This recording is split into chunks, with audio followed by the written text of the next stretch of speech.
Hi, Sarah. Hi, Megan. How are you doing? I'm doing great. I'm excited today because I actually have an update to a previous episode. So we had talked about the unfortunate discovery that there are PFAS chemicals in our Lululemon leggings. Huge disappointment because we have drawers and racks full of these leggings. I know. So, and we wear them daily. Right. So I wanted to update you and the listeners that I went ahead and did a purchase and a trial with a few of the leggings that don't have these chemicals in them. So Yay! and Okay. I found a really great pair. So the first ones I tried were the One Tights from Nike, and those are the winners. So I bought two different colors, like a purple color and a black, and then I wore them to my 90-minute Orange Theory workouts where I'm running for like 30 to 45 minutes, up hills, inclines, all of that. And these leggings were amazing. They did not budge. And Wow. I know, I'm so happy. So I'm going to buy those in a few more colors. I also tried the Power Pocket leggings from Sweaty Betty. Okay. Those ones are really cute. I got a really cute pattern. They're like flowers on a black background, and they have pockets. I didn't love them for running, but I wore them again when I just went on a walk, and they were really comfortable and nice for a long walk, and they have the pockets. You could put your phone in there. So those were great for that. And then the last ones I'm returning. I tried the Airlift high waist legging from Aloe. Yeah. They don't fit me well. Are those the ones you have? Yes. I bought Okay. that pair, and I bought one other version from Aloe because I was trying to stay away from the PFAS and wanted to try something new. And neither pair stay up. So, like, Yes. they fit my butt, but they don't fit my waist. So they sort of Yeah. sag down, unfortunately. I know. Yep, that's the same Yeah. experience I had, and I was in an Orange Theory workout, and I was so frustrated because I just couldn't put out my best effort because I was Yeah. dealing with these annoying leggings that didn't fit well. So, but the Nike, the One Tight, those are the winners. They're awesome, and they have them in a bunch of different colors. I bought them on Revolve, and then I bought a pair on Nordstrom, and of course they have them on the Nike website. So I'll link those on our Instagram for anyone who's interested in a chemical-free, great running pant. Okay, questions. Can you Yes. wear these, or would you wear these instead of your Aligns on the daily, or are they more of an exercise pant? I think they're more of an exercise pant. I wear Okay. the Aligns running, so these are going to replace my running pant. I don't know. They're not necessarily as flattering. I don't know that I'd wear them for like school pickup or grocery stores, things like that. So we still need something that's as flattering. But they solve the problem with the purpose and the workout, but not Okay. necessarily for the style, I suppose. Okay, darn. Well, we'll keep looking. I know. I mean, they're cool. They're just very athletic. The material's a very athletic looking material. Well, the most important part if you're running is that they stay up Yes. and that they don't. Yeah. When you have to constantly pull them up like that, that's just not fun. Correct. So, Yeah. Okay. Well, good. Yeah. That's a good update. Thanks, Sarah. How are you? What's your update I'm this week? Good. You know, I have started doing some of the simple things that you recommended on the Clean Beauty episode. I've started implementing on the daily here at my house, and I'm loving it. And so the things I'm changing are I've started washing my face with cold water instead of hot water in the morning so that I Yay. don't look as puffy. Yeah, which is great. And it's refreshing too. I don't know why I haven't thought of that. So that was great advice. And then I've started using the product on my face, whatever product it is, and rubbing it into the tops of my hands afterwards. Good. So hopefully reducing the signs of aging in my hands. And then lastly, I went and got my eyebrows waxed for the first time in, I want to say 3 or 4 years. Oh, wow. I was overdue. But you said it's one of the number one things that I think there's like 3 things you said that are simple people should do for themselves. And that was one of them. And so I went and did it. And I I mean, I have blonde eyebrows, so I feel like I never really see the need to go get them done all the time. But now that I've done it, it reminds me that, oh, yeah, they look so much more crisp and done, just even if I don't have any Yes. makeup on them. So, yeah, thanks for those recommendations. I It's love fun to try them. some of these things out. Your eyebrows Yeah. look great. I'm so Thank excited you. you're implementing those. But I think the real question is, did you wash your makeup brushes? I appreciate you for Megan! asking me. I know I have not. I have looked at where to buy the soap, though. I've done that step, and it's available on Amazon. Yes. And I think you even posted the link for it, so that's helpful. Thank Yes. you. I will go buy that next. That's next on my list of things to do. Yeah. So check back in next Okay. week. I will have social pressure to get that done. Thank you. Progress, not perfection. So I'm excited Right. to hear Yeah. that you implemented some of them. I did. I did. Oh, and I'm being much more careful with wearing sunscreen every day, Oh, even if it's not good. sunny. Yeah. Oh, good. So I'm Yes, doing that's that too. key. Oh, Yeah. good. Okay.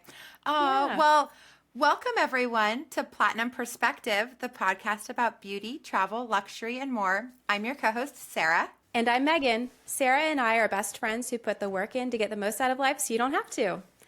Today, we are so excited to have our first guest ever on the Platinum Perspective Yay! podcast. Welcome, Dr. Rosie Hunter. Hi, Megan and Sarah. Thank you so Hi. much for having me. Oh, Yes, we're we're so happy to have you. Thank you for being here. Yes, we're very excited. I feel like worlds are colliding for me because I feel like my old best friend is meeting my new best friend for the first time. And I think I shared with Sarah, I have a secret fear that the two of you are going to become best friends.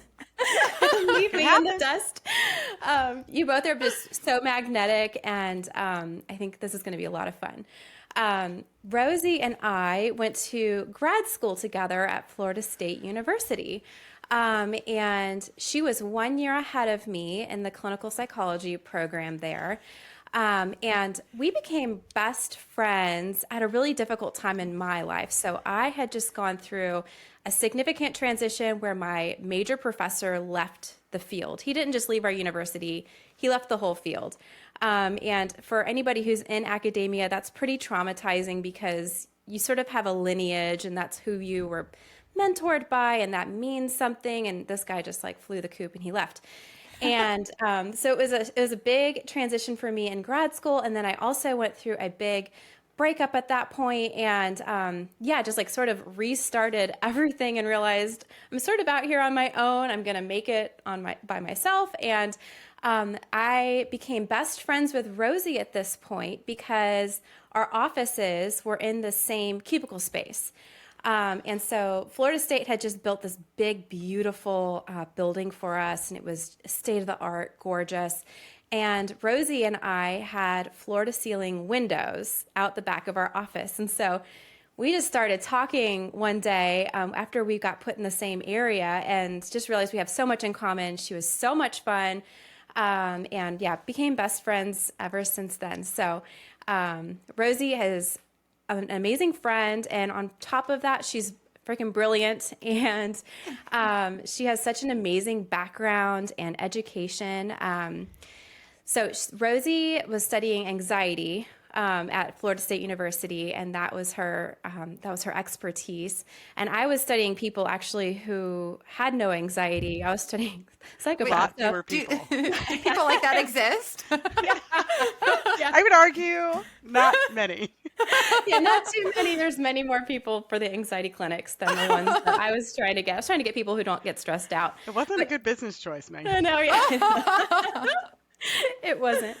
Yeah, but so we were both like separately in our labs, which were like right across from each other, like stressing participants out on the daily, and then coming back to the office and yeah, just, it was a great relief to have friends around and have fun while you're doing all that hard work. So let's see here. So professionally, I just want to make sure I cover Rosie's background. So she's a psychologist with over 15 years specializing in anxiety and performance under pressure. She was a psychologist in the United States Army, and responsible for ensuring elite Army pilots, commanders, and soldiers could perform under pressure when it mattered the most. And I've heard all kinds of incredible stories about the things that she did while she was over in Afghanistan, where she won her or was awarded the Bronze Star for her service on deployment. Wow, I have chills right now, Rosie. That is so impressive, and I'm excited to hear more about that. That's an incredible work history. Oh, that's kind, Sarah. It wasn't that long ago, but it almost was like, who was that girl? Like, I don't even, like, now I'm like, oh, I don't know if I could do that again. I don't think I'm deploying anywhere. I don't even go to the grocery store now. I just get groceries delivered. Like, I don't even know. Things have changed. I appreciate that. I appreciate that, you guys. Yeah. Lots of amazing stories, and I'm sure we're going to hear some of them today. And then after she left the Army, she went into business consulting. And so she's been working with all kinds of incredible companies, Fortune 100 companies, family offices, startups, private equity, you name it, she's done it. And she's coaching all these people in the C-suite. She is doing assessments. She's helping employment hires, things like that for private equity firms. Incredible work. And she was actually able to bring me on about a year ago to help do some of this with her. And it was a blast. I learned so much and I loved it. So she continues to do that on top of being a licensed clinical psychologist with a private practice and she's also a sought after speaker and presenter. And I've seen her do that as well. And so I've just been watching her career flourish this entire time. I'm so proud of you, Rosie. You're just killing it. And to boot, to add on to all of that, now she is about to launch Test Wolf, which is an on-demand personalized program to reduce test anxiety. And that is going to be one of the major topics that we're going to cover today. So we're very excited to cover all of that. And we hope that Rosie can come on from time to time after this and be a resident guest who stops by from time to time to give her platinum perspective on all things. That would be amazing. I have Yes. all of the opinions, Megan and Sarah, and I have been a super fan. I've been listening to your episodes, and I feel like we could just pick right up on the Lululemon crotch situation. But, I know. Yep, I'm right on top of them. Like the chemicals? Yes, I really know. appreciate you all's experience and expertise and things that I haven't even thought about, like warm water. That's the bags? I didn't know. Thank you for having me. I know, shocking, right? Well, I'm on like minute 10 of meeting you, and I love you already. So you are welcome back at any time. I'm so excited to hear so much about your career and your history and your expertise. But first, we put together a few rapid fire questions. Can we ask you a few questions, Rosie? You sure can. I'm here for it. Okay. Number 1, what is the first thing you notice when meeting someone? You know, that seems like a softball, but it's not a softball. What is the first thing I notice? To be like overly honest, it's probably if I start smiling at people before they look at me. And so I'm just smiling to see like, oh, have they looked back yet? Like even like people walking by my house, I'll look at them and I'll sort of see them, but then I'm smiling to see if they've looked back for me to return, just to say like, hi, I see you, because I want to affirm that. So it's like, where are you looking with your eyes? I think is probably the number one thing I notice. Is that weird? No, is And that when I was single, it was height. How tall are you? Same, girl. Same. Since we're being super honest today, good friends, best friends all around. So if someone's eye contact telling for you based on your education and your experience, is that telling towards what kind of person they might be? I think that I am playing. I really want to be affirming to people, and I kind of want to be liked, Sarah. So I'm not sure that I'm assessing people before I've sort of smiled at them and let them know that I'm a safe place, right? Yeah. Then I start kind of thinking about, I want to know how people are doing. Like if I see sadness in someone's eyes, it really affects me, which is probably why I'm in the business that I am. And Yeah. I start moving towards you. So yeah. So no, I don't think I think unless you're doing something explicit, like just out there hand washing, and like touching things and doing things that I can recognize as associated with things that are my area of expertise, I'm definitely not analyzing early on. I'm still a needy person who just kind of wants to be liked, and I want to I affirm love you. that. So I is that love weird? that. No, not Yeah. at all. I feel like Megan's psychoanalyzing people more when she first sees them. And I always want Now, to be I inside her head. I'm like, what do you think about that? I mean, Megan works on some scary stuff and has a lot of Yes. expertise. And I was joking about the psychopathy sort of realm and how that's just a few people, but personality is something we all have. yeah. And when personality goes wrong, it can be really damaging to the people around you. So Megan's got this ability to sort of assess for like, are you going to boil my bunnies? Are you going to slash my tires? Right? She's got Boy, oh this my. amazing assessment ability that made her great in the business community, I might add. Oh, Yes. thank you. Yeah, maybe some successful psychopathy over there, but yeah, I think when I meet people, I look out for personality stuff the most. Like I think that sometimes it slaps me in the face. I'm not even looking for it, but I think it's just as because of training. I think and how much experience you have in your field. So Rosie's probably able to look at people and see anxiety pretty quick. Yeah. Oh, So well, with yeah. that, question number 2, because I am now just kind of learning about anxiety through doing this podcast. We had a lot of questions for Megan about anxiety on the psychology Q&A episode. So, Rosie, what is the number one thing that people get wrong with anxiety? Yeah, I have I have a soapbox I could hop on about this. I'm like trying to choose. I'll say basically the number one thing I think is related to avoidance. I think people think that anxious thoughts, and sort of even anxious physiological symptoms are things that you should go out of your way to avoid. And in fact, anxiety is not something that's like broken in you. It's this animal that has to be fed. And it's fed by avoidance. The more you try to treat those thoughts like they're scary, or the more you say, oh gosh, my heart's racing, I've got to make it stop. I've met a new tall person and my heart's racing, I've got to make it stop. The more you do things like that, the worse anxiety gets. And so I think that people sort of measure the success of like your management of anxiety as like, can I avoid ever experiencing it? And that's a really unfortunate misconception because it makes it worse over time. Oh, Yeah. wow. That's so interesting. I hadn't heard that before. That makes sense. Wow. Okay. Question number 3 for rapid fire, the last one. Based on your background, Rosie, what is the scariest thing you've ever done? You know what? That's really hard to be objective about, right? So, um, childbirth is kind of scary in theory, Yes. right? Good In point. theory, but for some reason I had a Zen that day. It was just a good day. Like how scary something is depends on that day, and it didn't last very long. And my baby just kind of popped out and was like, "Ah, I'm good."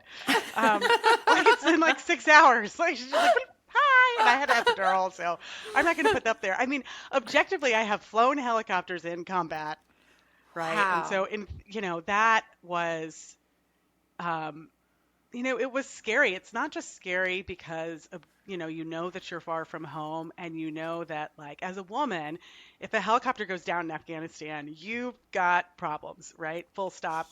You've got a variety of different kinds of problems that immediately start, and it's going to be challenging for everybody, but you've got extra special problems. And that was sort of something that you think about. I'm also like not especially great at shooting. And I was like a grown person when I went to war. I didn't have all of that naivete of your 20s when you're invisible. Like when Megan knew me, I was invincible in graduate school. We were invincible. Yeah, We were you amazing. were. Oh, I know. You were Yeah, I was fearless. just like, it's 3 a.m. Is that a dark alley? Let's go down it. When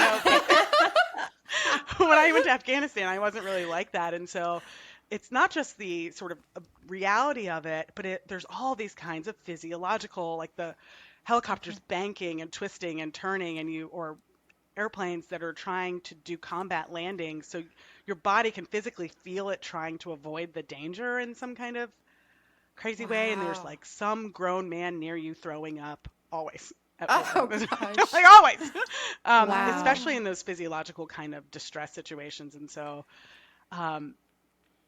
I think that's up there. But I would say the other thing is I think that one of the hardest, scariest things was making medical decisions about my mom when she was really, really sick. And they would be Mm. like, well, we don't know if she's going to keep filling up with fluid or if she had a lung disease. And so I really had to struggle with courageous decisions then that affected another person. And it wasn't just like me being an idiot joining the army, just kind of being out there. Right. So that's a lot. But yeah, I think things are scarier in retrospect to me than they were in the moment. And I'm grateful for that kind of weird. Like usually if you ask me that, I can come up with something the previous week before. It's like Yeah. there's a millipede collection under my front mat. I don't know. I don't know if that answers your rapid fire question, Sarah. But I think it was perfect. I think it was great. The helicopter situation was what I was expecting, but I love how you tied it into things that someone like me not being in those situations, also like childbirth and making medical decisions for a family member. Those are terrifying situations as well. So thank you, Rosie. Yeah, thank you. Rosie, I just wanted to open-endedly ask you to like tell us about like more of your background, your orientation, if you want to bring that in, more of your experience, and especially talking about like Afghanistan and your experiences there, because when we were best friends in grad school, we were in the cocoon of Florida State, and then I left and I started traveling and teaching, and I think I was teaching in London, or I remember when you actually went to Afghanistan, but I remember I was like shocked that you were going, and I don't think I realized until you were about to leave, and I was surprised by that. So I was wondering what led you to go into the army, and like with your anxiety expertise, how that fit there, and yeah. yeah. Well, so Megan, I think, and I'll go to the beginning of the story at some point just by saying, well, I'll start there just by saying, like, I've always cared about what people were experiencing. And I've known since like sixth grade what I wanted to be when I grew up. Like I was spending, my mom had to go down to the school and tell the guidance counselor, like, don't take Rosie out of class just because somebody's parents are getting divorced, or don't take Rosie out of class just because somebody's having a hard day. Because I wanted to sit with all the other kids. Like I was literally taking notes. I created something called touch therapy, which, by the way, I'm gonna get me too'd one of these days because I just like these people in like sixth and seventh grade. I was like, maybe if I just rub their back all day, they'll feel better. Like I had bad ideas and a lot of empathy. Aw. Yeah, and Rosie, can I ask, are you an empath? Yeah. Do you identify as I've an heard empath? that term. I don't identify Okay. as an empath, but that's just because I'm like Megan. I'm a rigid CBT person, and a lot of terms that are outside of that, I'm like, it's astrology. Yeah. I don't know it. No But power crystals. yes, if I am in a room and anybody's in any kind of pain in the room, I gravitate towards them. I want to make eye contact with them. I want to get them like engaged. And so yeah, I've always been like that. So I call myself having like a calling, but like a calling without any kind of skill is a devastating thing. Right? Like it's a devastating thing to want to talk to people about their problems and to have no way of helping and nothing valid to do about it. So thank the sweet Lord that I ended up getting a good, amazing, rigorous, like they tried to destroy us in grad school, didn't they, Megan? Oh, We yeah. got an incredibly rigorous background in CBT for anxiety. And when I went to graduate school, I had worked with primates and I had worked with people, and I just saw anxiety as like, wait a minute, this is everywhere. And so I applied to anxiety research labs and ended up fortunately accepted to this amazing program, but it was a program to become an academic. Right. And I can remember the day that Brad Schmidt, you knew him, Megan, looked at me and was like, your job is to be a writer. And I was like, oh, a writer? Like, just sit quietly and write stuff? I don't know. Because I was loving seeing patients and working in the clinic and teaching undergrads and grad students. And so I couldn't figure out a way out of academia after having committed so many years to that road. But I did some time at the White House, and then I thought about what my specialty was, and I just realized that hearing about people's traumas 10 years later was getting kind of unsatisfying. Like I was like, what if I could be there when it happens?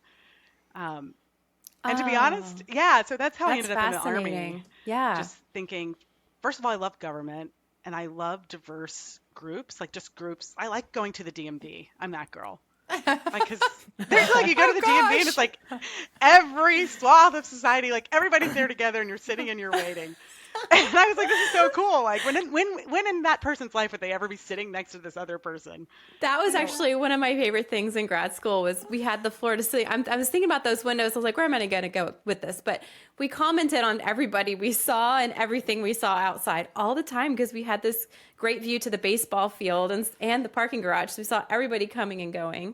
yeah. Yeah, I Megan, you remember that probably about don't you. remember, but there were certain days a week, and you obviously have a squirrel brain, right? There are certain days a week where a Chinook from one of the military bases near Panama City would come and fly around I the, do remember, and you freaked out. and I would freak out. And so Yeah. later, like years later, I became a brigade psychologist for an aviation brigade that flew those same kinds of helicopters. Oh my gosh, that And that's makes what I was total flying sense. around in Afghanistan. It's those same helicopters that we would see. And I was almost fantasizing, like, where else can I take this specialty in behavioral science? And I just believe that it belongs everywhere. That's my great gift, is that everything's about people all the time, as far as I can tell. Everything's about anxiety all the time, as far as I can tell. And so I just work with that belief, and that's kind of spread my career around. What was it that brought you to enroll in the military? No, honestly, I was watching a lot of that Ken Burns documentary about the Civil War. I thought that was really interesting. When I went to DC, I met some very interesting people. We'll just edit this out. No, I mean, you can leave that. Yeah, I met some really interesting people, and just like the idea of that kind of courage was fascinating to me. And I didn't want to show that kind of courage. I just wanted to watch it while it was happening, right? I just wanted to be the guy, the person who picked up, the people who were the soldiers on the ground and just was there in that moment to be their confidant, to be their support, because I wanted to understand it. Like, who does that? Was the big question. Right. So I met some special forces people. I met some Secret Service people, and I just thought, this is fascinating. And I was also mad that folks with the sort of rigorous training and anxiety weren't getting to the front lines for a lot of different systemic reasons. And I just didn't have any injuries at the time. Now my hip hurts. But at the time, I was like, I'm able-bodied. Let me get my able-bodied self out there and just sort of see what people are doing. So at some point, it became inevitable. Wow, that's so interesting. What differentiates, in your opinion, when you're on the ground between it becoming a traumatic experience and just a stressor? Like, some things will affect you for years later, and some things won't. And I know it's probably individual differences there as well, but is there anything you could identify as to what made Yeah. it traumatic or not?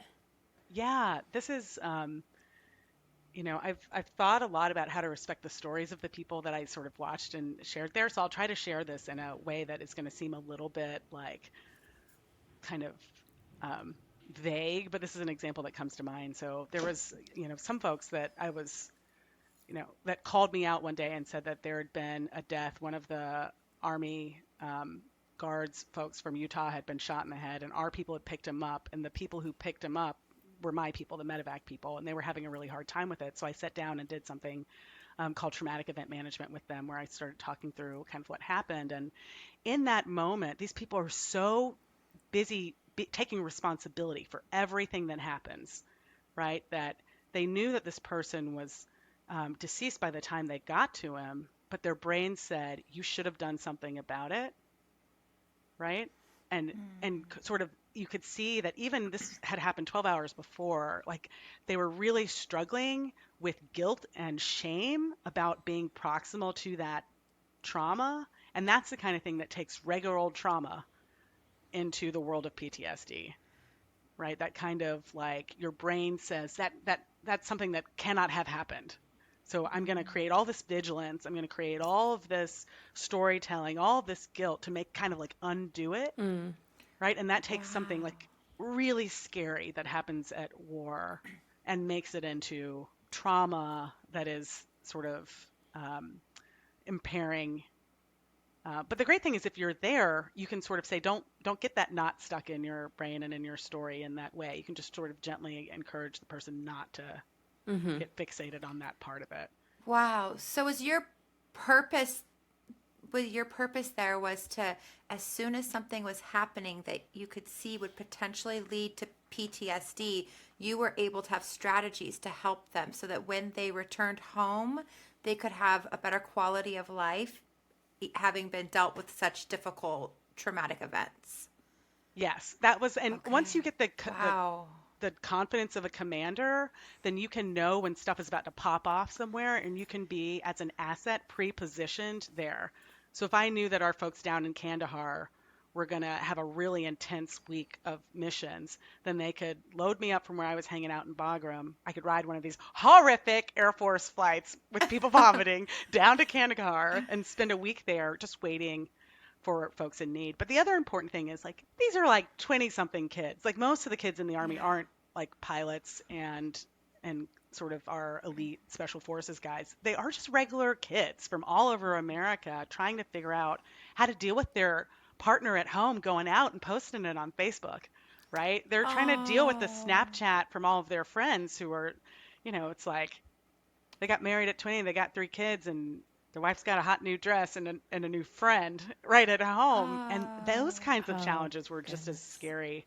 So I had to make decisions about who gets their weapon taken away, who has to go to Germany because they're too dangerous to have in country, um, Oh, things like that. like danger to self or others, Oh potentially. yes, we love Yeah. a risk assessment, don't we? Yes, of course. Oh my Yeah. So goodness. there's the work is plentiful if you're a Yeah. psychologist deployed. How many years were you doing that? Now, I went to the Army. I was going to be in there 2 years, Sarah. I was going to get out, take my old self home. I was there for 6. I was Oh, deployed just for a year. wow. Yeah. Wow. Um, What an amazing service and an amazing story. I hope you write a book someday. I want to read it. I do you guys ever get the know. feeling, you all probably have this, that your kids just aren't going to believe that you existed before them? Because I never believed that about my mom. I love hearing you all Yeah. talk about your girls, and it's like, mm, I don't think my Yeah. daughter, so I have just one daughter, and we have these like Army uniforms stashed away, but she's probably going to just think they're her dad's, like the people at the airport who thank my husband for his service all the time.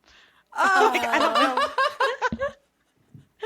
Yeah, I don't know. I don't know how I'll think about it. It already feels like a former life. Oh, goodness. Well, I want to point out that we're recording this on Memorial Day. So, yeah, thank you for being Oh. on here and for your service during this holiday. I wanted to go back and ask you too. So, I forgot to mention in your bio, after you came back, you were selected to be in the Presidential Scholars Program, correct? I was, yeah. Yeah. And can you Woo. explain what that is? It's such a huge honor. Yeah, PLS is amazing, and PLS gave birth to Test Wolf, I will say. Although we're still birthing Test Wolf, it's released next month. Uh, you can have full version, full relaunch on the 22nd of June. Yeah, so I moved to Dallas when I got out, and um, I I went to work at the White House because I thought, I just love literally the history of it. Like every once in a while, Dolly Madison visits me in a dream. Like I'm just that kind of, I can tell you about like Nancy Reagan's clothing. Side I note. love that. Side note is that I got to do floral arrangements with Rosie in DC one day. I got to go to the White House and like help. I think it was Christmas time, right? I can't remember. Yeah, And you I were think. doing the floral arrangements. That was so much fun. Yeah, I love arts and crafts, and working at the White House was just was really cool. And I love the history of the presidency. And I grew up a very dorky political family in that way. My mom, I mean, we had placemats with the presidents on them, and I had First Lady this and that, and I had the book about George W. Bush's. Or no, it was H.W. Bush's dog Millie. I had that book. Like I just, it was just one of those things. We went to the Clinton inauguration. It was just a very bipartisan. You should know about this and appreciate it kind of thing. And so when I was trying to get to know people in Dallas, I put myself on the George W. Bush library listserv, and it came across to apply for this thing, and you could go to the different presidential libraries as a part of it. And I was just such a nerd. I was like, oh yeah, that could be really great. That could be fun. And it was an inflection point in my career. So I applied for that and I got it somehow. Because you're brilliant. I mean, Well, I yeah. mean, the people that I met in it, the first, like, you meet 60 people, all different kind of walks of life, all over the political spectrum. And I'm telling you, the first day was virtual. The rest we went around to Arkansas. We went to different places in Texas. But the first day I was like, oh, they're going to find me out to be an imposter.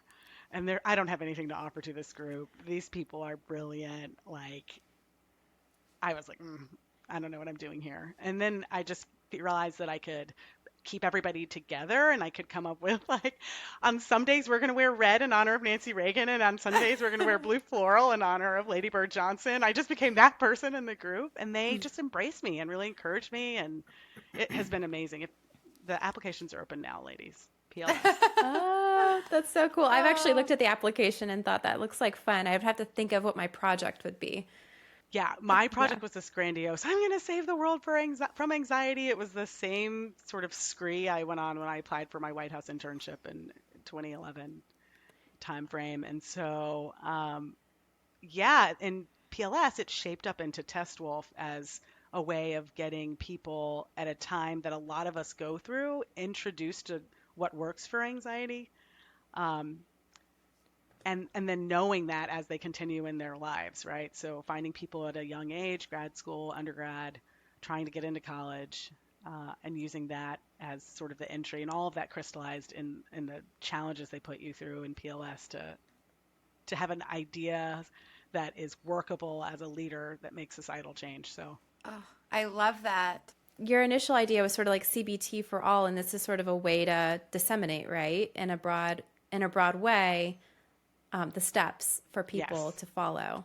So that's exciting. Should we just jump down to that then and talk more about Test Wolf? I think that this is where that's leading, and I'd love to hear more about what you're creating and where you are in the stage of development and things. Yeah, I appreciate. Thanks for listening, y'all. This is like therapy for me. So, what can you start with? Like, what is test anxiety, and when do you start to notice it? Yeah, I call test anxiety. So test anxiety is a form of anxiety that doesn't have its own diagnosis. And Megan, you've done a great job of introducing your audience to the DSM. It doesn't have a formal diagnosis. You might consider it a subcategory of some kind of performance anxiety, but it's test and failure related misery. That's how I define it. It can be misery before, during, or after the exam. It can actually affect your performance, or maybe not. Maybe it just hijacks your life before and after. And so, and especially during. And so, yeah, test anxiety develops as early as we start evaluating folks, right? And which is early. Welcome to America. We start Too pretty early. early. Yeah. As Yeah. a previous elementary school teacher, I think it is much, much, much too early. Oh my gosh, Yeah. Sarah, what grade did you teach? I taught kindergarten and second grade and third grade. And so, second grade in the public school system is when standardized testing starts. And when I was a teacher, it was right out of grad school. And I wasn't a mom yet. And I think back to these poor children that had these big, giant tests, and they were 7 and 8 years old, and how I was pushed as their educator to get the results. And as a mom now, it would break my heart for my child to be in that situation. Hence why we've chosen a school that doesn't push the state mandated testing, because that's my personal stance on it. But I would see signs now, looking back, thinking of anxiety in these little tiny children just leading up to knowing that this is test day.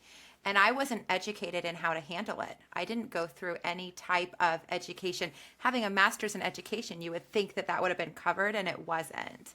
So I'm super interested in your business and this topic because I saw such a need for that back then. So now, Sarah, I've been focused on the students, but we got to expand this curriculum to that. Well, so I was reading all the research. You know, Megan, it's hard to be a business person and an entrepreneur when that old academic in you says you can't do anything until you read everything about it. So late one night, I was deep down in the rabbit hole of what teachers go through and the test anxiety that they experience like day of, and the students don't even realize. I've started in my curriculum telling students, you know, your teacher's freaked out too, right? Yeah. Oh, that's Especially such a the high good school kids. strategy.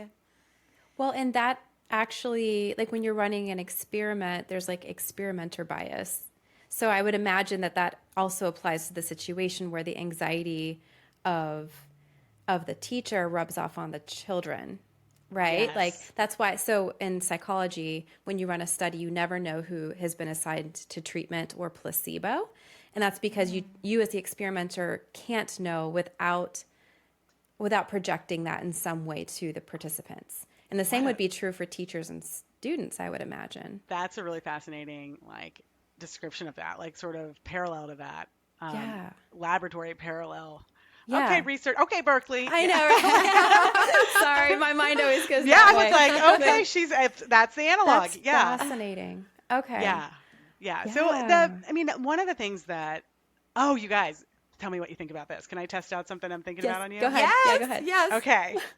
My social media trickle is going to start on the 5th. We're going to launch on the 22nd. Once we get enough of a following, I want to create a page on the website where parents can go and take the pledge. And this is to take a pledge to take a full-length SAT or a full-length ACT with their student. And let me tell you why. It's because I started doing these workshops with parents and all this kind of stuff. And I said to some parents, hey, I'm going to take the SAT. And they said to me, why would you do that? And then like 2 minutes later, it was, I don't know why my kids are anxious. Oh, And it's because we project this message that sitting in a chair is like being chased by a saber-toothed tiger, right? That it's the same thing, and it's just not. And so our parents are afraid of looking dumb in front of their kids. But the truth is, if I take the SAT and fail the math sections, nobody's coming for my PhD. It doesn't change anything about my life. And I think parents can show their kids that kind of courage, right? And Yes. Oh, Rosie, I love you that. like it? I Love it. love it because that is Okay. just standing in solidarity with your teenager. I think I would have loved that at that age. Just knowing Yes. you're not alone, your parent's going to do it with you. And then as a parent, you're able to feel your own full wave of emotions here and know to a better degree what your child's going through and talk to them with authenticity. Yeah, and you get to actually implement a practice test. And we know from an anxiety Yes. perspective, doing an exposure activity is amazing. So if you do a full-length practice test with the timing, just like the real test, that's huge, right? Because hopefully in that moment you get anxious and you keep going, right? So then on Right. test day, your heart starts to race and your brain has an experience of continuing, even though it had that kind of distress before. So I love it. Okay, I want to see like Instagram's full of parents sitting there like taking the SAT wide-eyed, like terrorized. I would love to see that. And it's just something small that you can do to show your kids that it's okay to be anxious and stick with it. Yeah, and that's so CBT because it's a good model, Yeah. right? Like it's your parent is the model, and they can Yeah. model bravery and courage and all of the things that we want. Yeah, I call it brilliant. OTC CBT, like over-the-counter CBT. Yeah. Oh, I love that. Now, Right. Megan has spoke to CBT a bit before in the podcast, but for everyone listening who is more of a beauty enthusiast or, not as into this as you both are, can you explain what CBT is a bit? Yeah, CBT is an orientation in psychology that is a research-based sort of field, right? So long ago in the dark ages, there was Freud who said there's a subconscious that some psychologist who's the master of everything can see, and you can't see and you can't know it. It's there, and it's just there to make you want to have sex with your parents and just, be aggressive and all this kind of stuff. Years ago, that got put to the side, and CBT came along, and it's basically this idea that our thoughts and our behaviors are what leads to our feelings, and you can measure your thoughts and your behaviors. And CBT is really, really effective, especially for certain kinds of things. And CBT is most effective for anxiety. So especially the big B, the behavioral thing. So exposing yourself to the thoughts that scare you, exposing yourself to the situations that cause panic attacks, exposing yourself to the thought about washing your hands without washing your hands, right? That makes your anxiety go down quickly and over time. And I have to say, I was in my living room like, yeah, go Megan, when I was listening to the episode where you were talking about CBT for anxiety. I was like, yeah, tell them. And academia has done a terrible job of letting people know about this sort of like anxiety can be a broken ankle of mental health issues if we can get people to do the stuff that works instead of getting on this cascade of avoidance strategies. It's a little Yeah. tiny soapbox, just a Yeah. little tiny baby soapbox. I love that. That episode we did, the psychology Q&A, was so informative for me, and that's the episode that I've received the most feedback on Instagram and from friends and family with more questions. And I think there are so many moms and moms with children who are dealing, either the mom is dealing with anxiety or the child is dealing with anxiety. So I wonder, based on that episode, Rosie, how can you tell if a child is dealing with anxiety? Yeah, and I will say this, like I'm a mom of like my kid's 2 years and 4 months old. I never look at her and fantasize about what her SAT score is going to be or her what college she's going to go to. But I look at her like every day and I'm like, am I making her courageous? Am I making her Oh, gritty? You know, is she going to be the kind of person who can deal with adversity and stick with it? I'm doing yeah.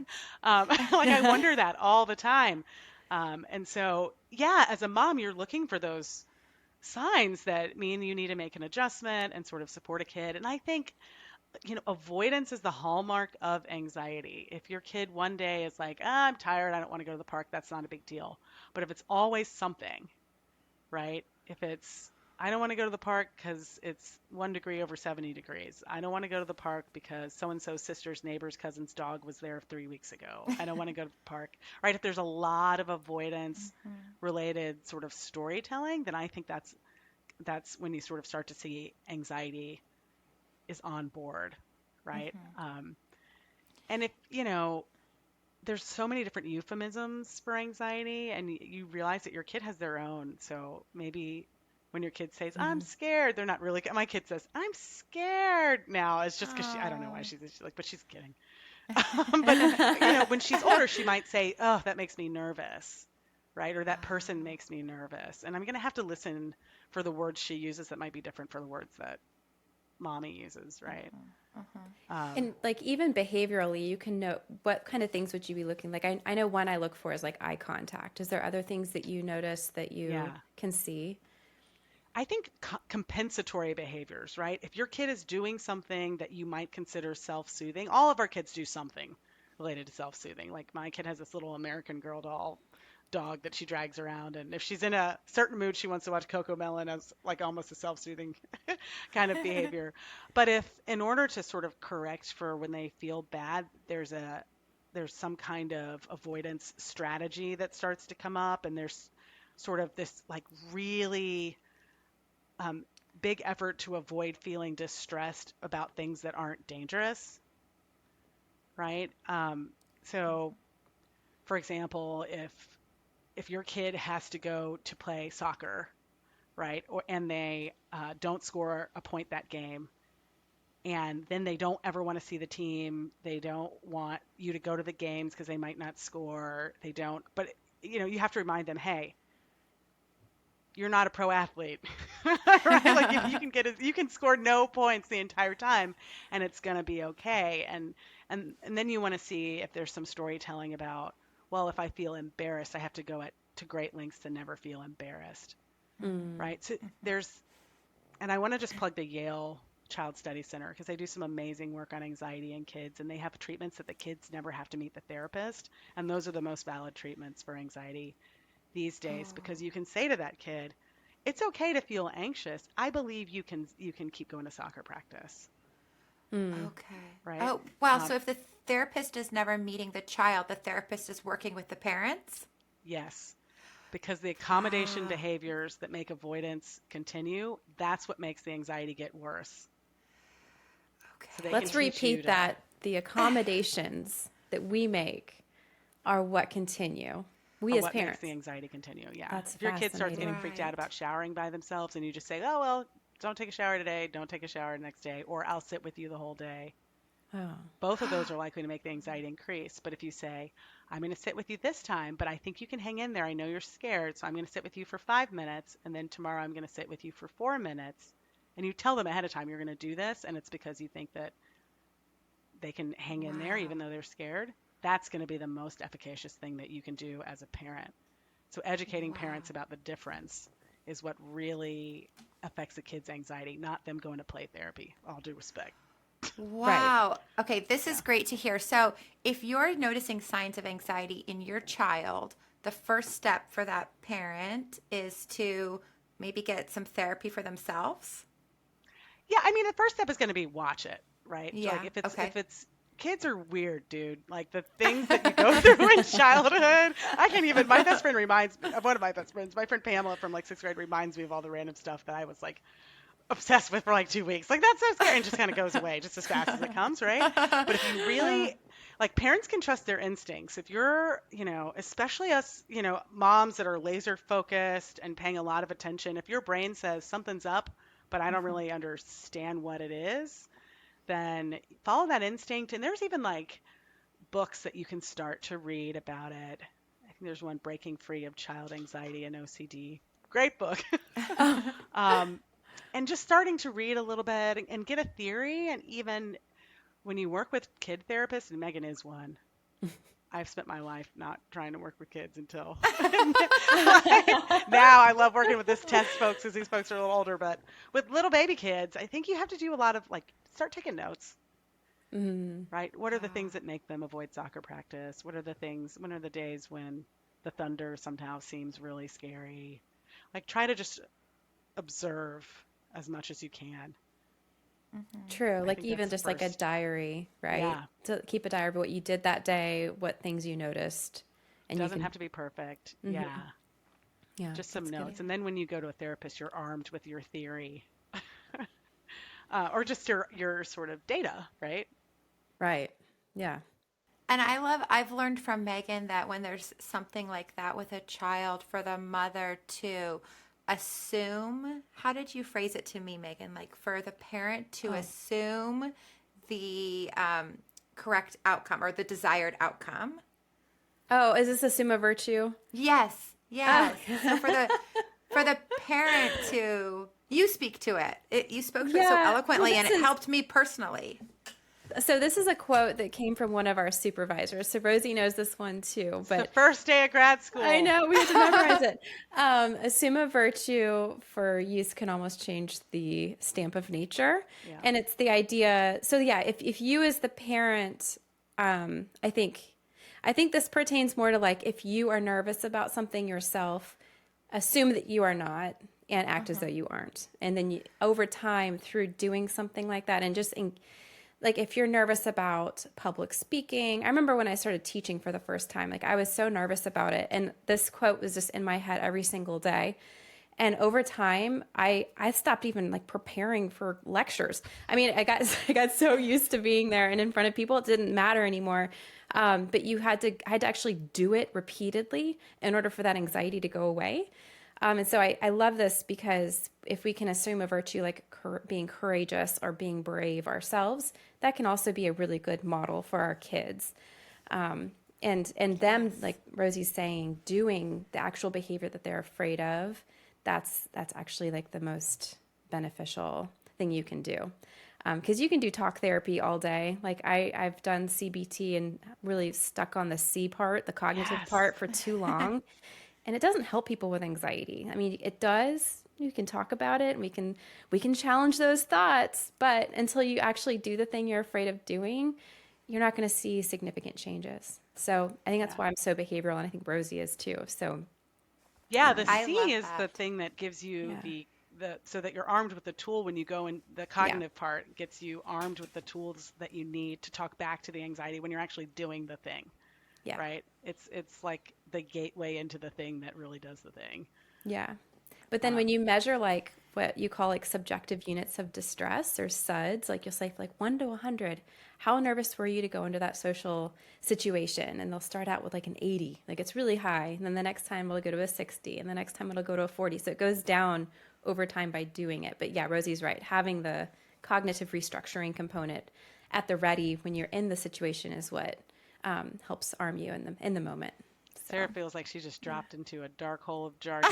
I know, sorry. You know what? I love it. And I think that my place here is to ask the questions that other women like me would have for you guys. I feel like, you guys are a pot of gold with this wealth of knowledge on topics that we as moms are not formally educated in, but are so interested in and need that information. So I'm excited to learn all about this. Oh, good. Sorry for that too. Nope, never. Psychobabble for you right there. Um, Rosie, one big question we had, and I would love to hear your take on it from the last episode about psychology Q&A was about trauma and whether parents can traumatize their kids by doing things like yelling. Like there was like a question about like I'm worried I'm traumatizing my kid by yelling and becoming irritated. Can that traumatize a kid? So I'd be interested to hear what you think about that, if that actually traumatizes a kid or if some level of this is sort of normal within parenting and Yeah.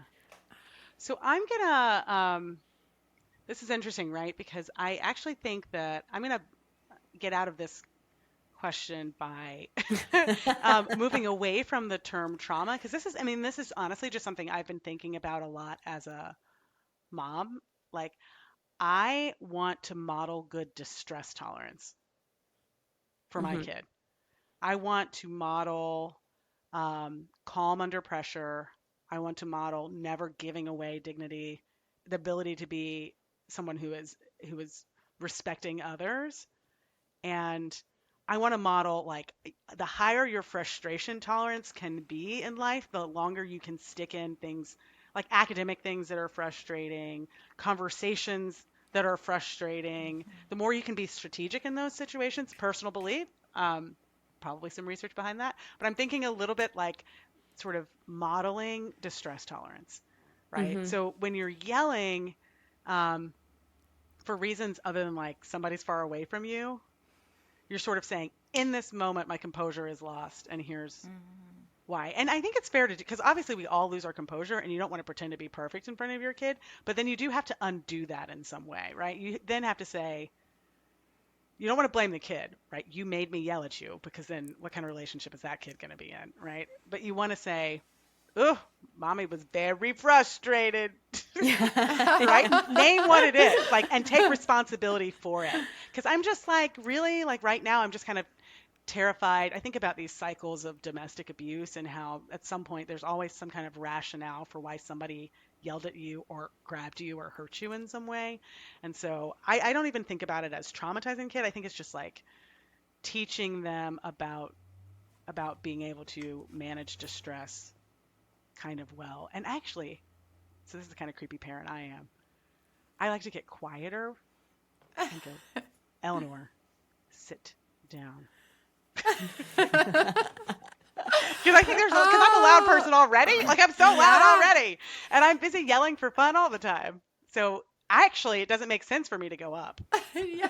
That is so interesting because in marketing, working with these big beauty companies, there would be strategies on having TV commercials where the woman's voice was a quieter voice. So we would use actresses who had softer, quieter voices because it drew in the attention more than a loud, boisterous voice Yes.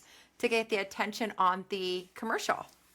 I love that, Wow. Sarah. So that kind of Yeah. skill, like how do you get attention and redirect attention? I think that's a really important question. If we can equip ourselves with those like that knowledge, then Yes. we're going to be a little less likely to just be like, "Hey, get off of there! Get down! Get down! Don't touch that!"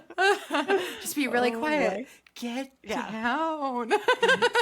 Yeah. Nice My and husband creepy. looks at me all the time. I'm like, "Make her stop." It freaks him out. Oh my gosh.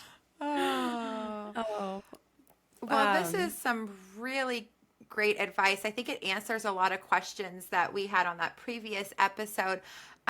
Rosie, was there anything else about Test Wolf that you wanted to share with us today? Because, like you said, this is your new company. It's launching. It's super exciting. It sounds like it really fills a need that is out there. I personally know some people that I'll be referring to you that can definitely use this type of service. So, is there anything else you wanted to share about Test Wolf? Yeah, I'm really excited about it. Like I said, we'll start our social media on the 5th of June, and then the 22nd is when you can go to the full product. But I'm going to do a free preview. I figured I'm trying to focus on why kids would do this. Like, why would your teenager stick to this? And so making it like kind of fun. The videos are only like 10 minutes. They're sort of YouTube format. And I've built into it that when they get all the stuff done in 30 days, they get a $50 Amazon gift card. And that's because Ooh. like we want them to do this. So I want it to be like both engaging, teaching life skills, building courage one test at a time, but I also want them to do it. And so I'm open to all feedback, especially from your listeners. Um, this is just like me exploring my dreams of really having a scalable solution to anxiety. So I just appreciate you all being interested in it. And Of oh, my course. soapbox is big, and I'll stand on it. Well, I appreciate y'all for that. Well, we really appreciate you coming on and sharing so much about it and teaching us about anxiety. We hope to have you back again soon. Yes. And in the Yes. meantime, check out Rosie at The Test Wolf on Insta, TikTok, Facebook, Twitter, and YouTube starting June 5th. It's exciting. Yes, and testwolf.com in the meantime. Yay. And you all So could just email exciting. me, really, you can. Oh, well, great. Thank you so much, Rosie. This has been so much fun, and I can't wait to have you back on. Yes. Has been a pleasure. Y'all are so cool. Well, everybody, please rate, like, and subscribe, and catch us on Instagram and Facebook at Platinum Perspective Podcast. And thank you. Thank you. Bye. Bye.